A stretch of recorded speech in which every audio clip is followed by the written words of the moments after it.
So when it comes to special angles, guys, the idea is for you to work out problems that involve special angles without the use of a calculator.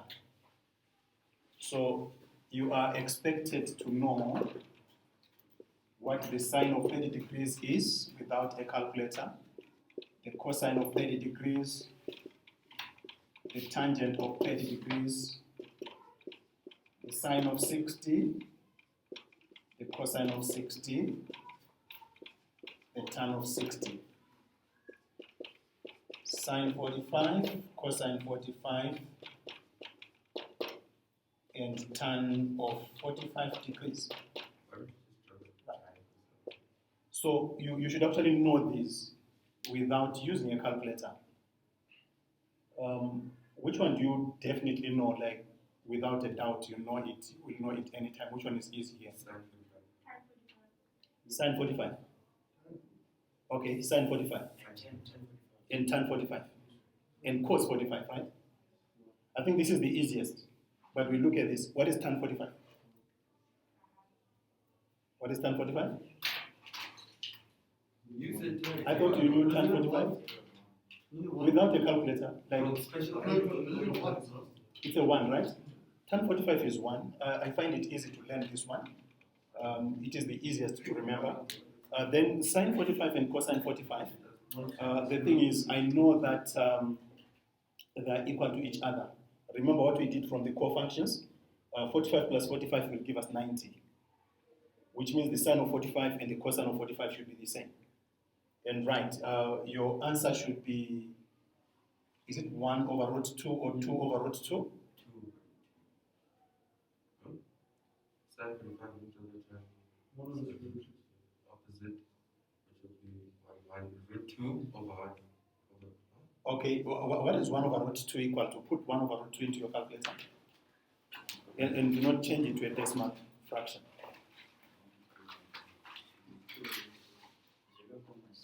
No, don't change it to a decimal fraction. Leave it in set form. It's root 2 over 2, right?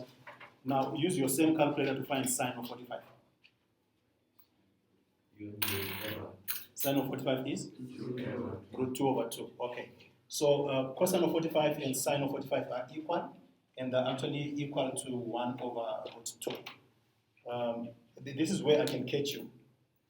If you give me, like, if I say without using a calculator, what is the sine of 45? And you give me root 2 over 2, then I know you used your calculator. But if you say 1 over root 2, then you move on to root 2 over 2, then I know you did not use your calculator. Okay, so yeah, we're going to be looking at this. Then when it comes to 30 degrees and 60 degrees, like sine 30 degrees and cosine 30 degrees, or sine 60 degrees and cosine of 60 degrees, again, if you've been working with these ratios for some time, you will notice there are two numbers. There is 1 over 2, and then there is root 3 over 2. So if you have forgotten, like I always sometimes forget, I know that sine 30 could be 1 over 2 or root 3 over 2. It's one of those two. Okay? And I know sine of 60 is either 1 over 2 or root 3 over 2, because those are the only two things that are confusing. Okay. I'll allow you now to just check using your calculator. What is sine 30 degrees? Is it 1 over 2? Yes, sir. Right. Now tell me, if sine of 30 degrees is 1 over 2, then what is cosine of 60 degrees?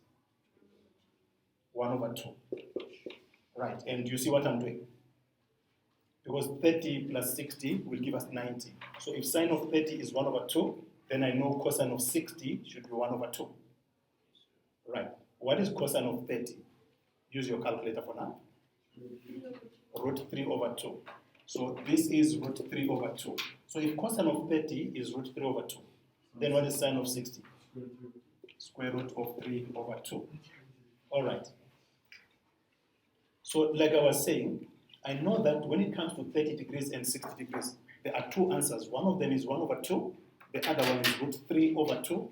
But at times you get confused, like which one is 1 over 2 and which one is root 3 over 2. Then you can check somehow. What about the tan of 30? So what is it? 1 over root 3. 1 over root 3?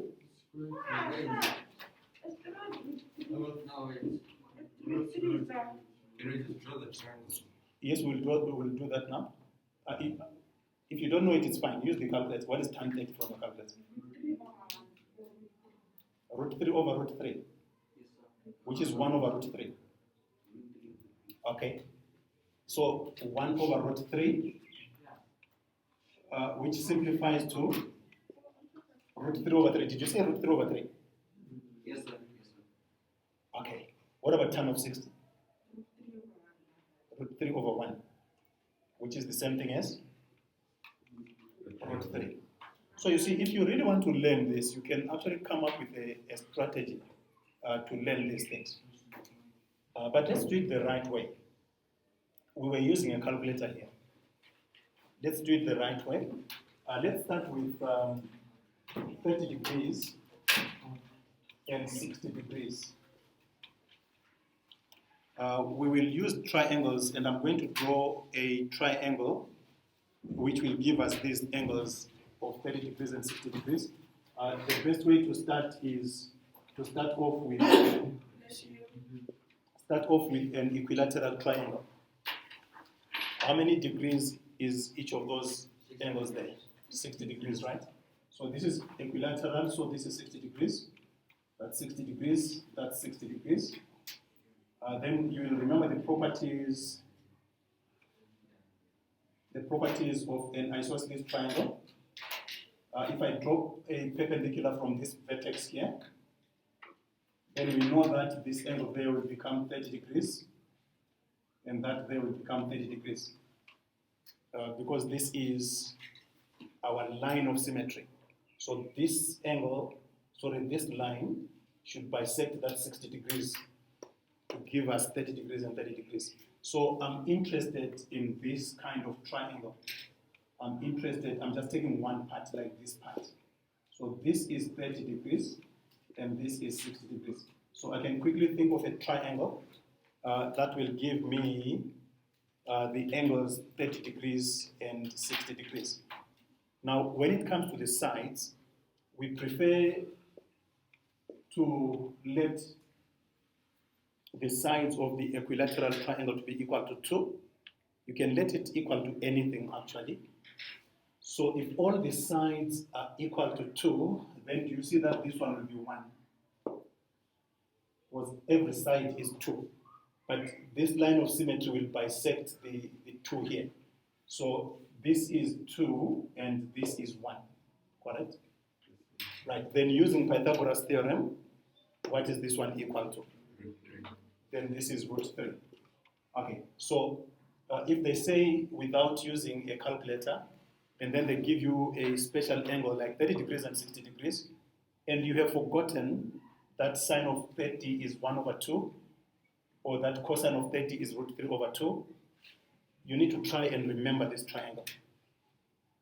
Okay, so you can just remember this triangle here. Right, so from this triangle now, can we verify this? Sine 30 means opposite, the opposite side divided by the hypotenuse. Do you see that we get our 1 over 2? You happy with that one?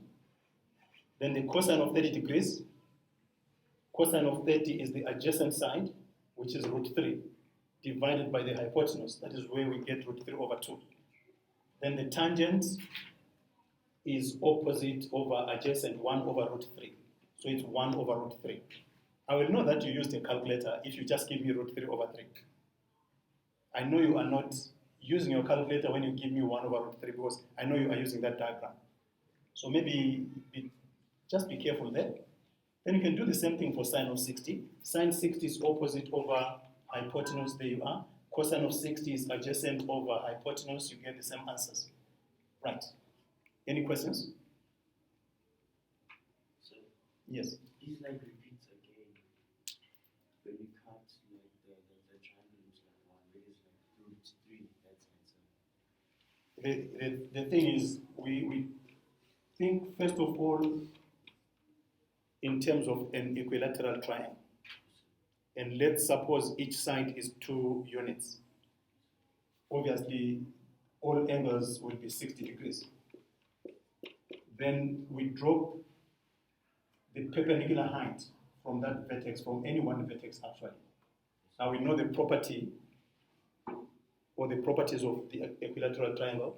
That will be a line of symmetry. So this line here bisects the angles there, making this one 30 and making that one 30. And it also bisects the side. So it makes this one 1 and it makes that one 1. And so we end up with a triangle like this. So now the only thing that is missing is we know that this is 1 and we know that that is 2. The only thing that is missing is the height, that perpendicular height, which we can get using Pythagoras. So now you can use the definition of sine, cosine, and tangent. Sine is opposite of a hypotenuse. You divide those sides. You should get these numbers. Right. What about for 45 degrees? For 45 degrees, we need a right-angled triangle. So if one of the angles should be 90 degrees, and we need an angle of 45 degrees, you will notice the third angle will also be 45 degrees. So we should think in terms of an isosceles triangle. And we prefer this. You can use any length. So we need a right angled triangle. And we need one angle to be 45 because we are dealing with 45 degrees. But obviously, if this is 90 and this is 45, then that one will be 45 as well. So this will also be 45. Then suppose,